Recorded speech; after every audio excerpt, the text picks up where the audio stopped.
Hello, my friends. Hello, and welcome back to the Nightmare Cabin. I'm doing a news reaction video. That seems to have become a thing on this channel now in this new year. Um, yeah, I was going through Blabbermouth with my coffee this morning, as I do from time to time, and I've seen Rob Jukes is back on back on the scene. I've always liked Rob. I am an Exodus fan. An Exodus retrospective is on the long list of bands that I'm intending on doing a retrospective on. But yeah, I think if you're new to this channel, it's pretty apparent, or if you're a regular viewer anyway, I do tend to have a soft spot for the other guy that's in the band. The guy that comes in. Has to pick up the pieces after things have gone wrong with the original or classic singer, and then gets all the blame when the original singer wants to come back. But yeah, Rob has done a show in a club in New Jersey under the pseudonym Shovel-Headed Kill Machine. Let's go through the article first and go from there, really. So on Saturday, 24th of February, former Exodus singer Rob Jukes performed the full set of the band's songs under the Shovel-Headed Kill Machine banner. For those, in Dingbats in Clifton, New Jersey. From the footage as well, it looks like a pretty tight, small club, which is cool.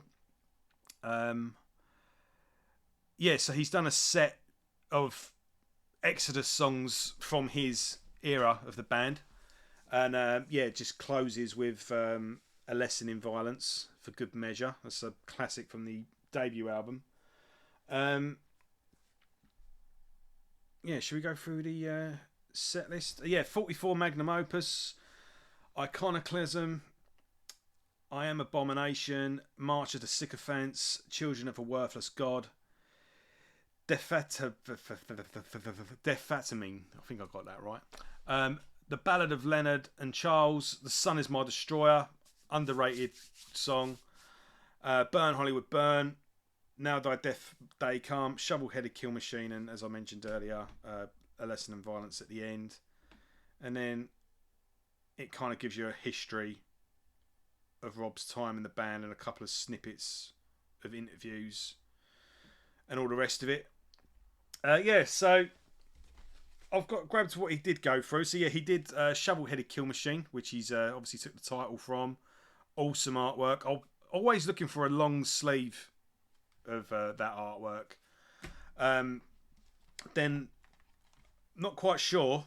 Yeah, he did the second album first, the Atrocity Exhibition Exhibit A. So it was just like a two-part album. But then after this album came out, they released a DVD of what we got. Yeah, we got DVD. Well, it was two DVDs. So you got a documentary on basically Exodus, more or less relaunching, because when this album came out, Exodus had reformed previously, more or less with the classic lineup, apart from the new bass player whose name escapes me at the moment, Jack. Damn it. No names. Jack. Have we got any lineup on any of these CDs? Basically, they reformed, and but the bass player was the only new member. Is what I'm getting at. I was right. Jack Gibson. So it's 80s lineup with a new bass player, Jack Gibson, but everyone quit after Tempo of the Damned. So on this album, it was more or less a completely new lineup. You had Jack Gibson, who was on the previous album, but he was still more or less a new member. Then they got Lee, what's his name, from Haven on guitar. I wasn't planning on doing this, so I've completely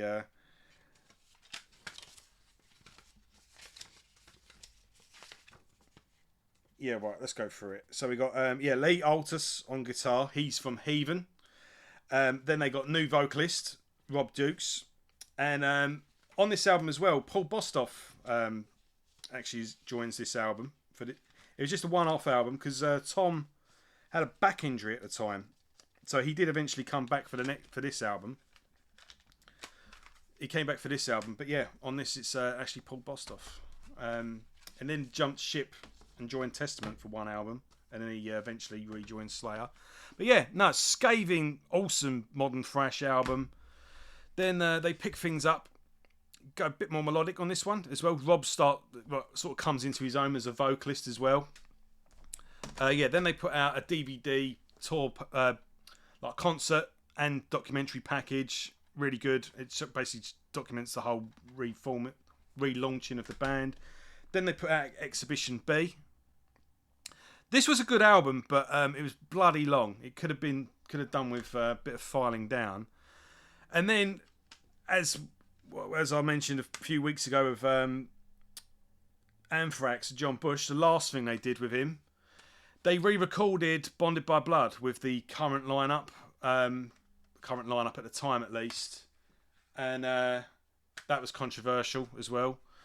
And then they got Steve Zetro back, and I wasn't actually happy with that decision at the time because I thought they a bit like what I was saying the other day with John Bush. They'd found their feet with Rob. Rob had become established. You know, it wasn't like it was a one album and then out. It was 3 albums and a live album he'd done at this point, plus a re-recording, so 4 albums if you include that.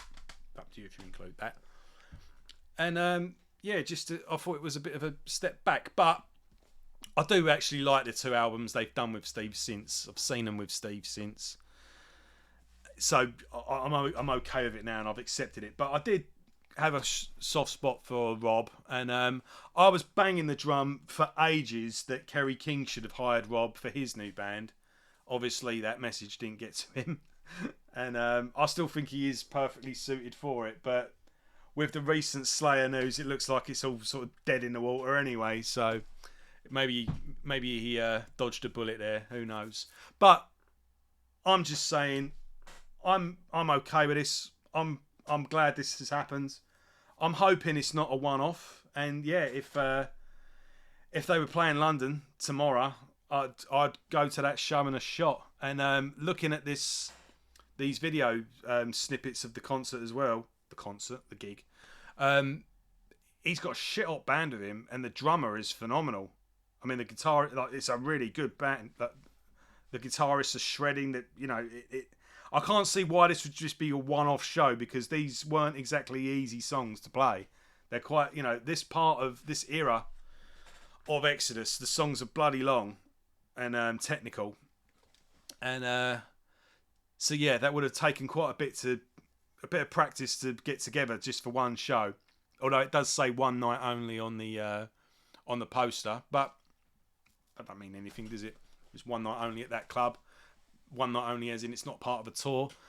But I hope it does generate some interest and it does become a thing for Rob. And if it becomes a touring, if it gets some demand and it ends up, I'd go to this in a shot. Absolutely. So, like I say, I'm a fan of Rob. I'm happy to give him a push. Definitely reassess those albums if you haven't had a listen. If you've not listened to them at all, haven't listened to them lately. There's good shit in this era of the band. And Generation Kill weren't bad either. They were a bit experimental and a bit, they weren't really tied to any sort of subgenre. They were still pretty much metal, but they kind of had like a Faith No More approach to things, a bit like the 90s alternative where they just went wherever the song took them, really. It was interesting stuff on that. So, yeah, good to see Rob getting out there and getting busy. And luckily, gladly, we've not seen the last of him, and that's a good thing. So, I've got more stuff coming. I'm going to try and do another review later today. Obviously, the Judas Priest series is going on as well. And this week as well, Thursday, I'm definitely doing Rushcast, and I think I might be doing Maidencast as well. And I'm currently working on getting together an interview with 2 interviews, actually, with some pretty cool bands. So, yeah, plenty going on and there's plenty coming. So that's all I've got to say for now. I'll see you next time.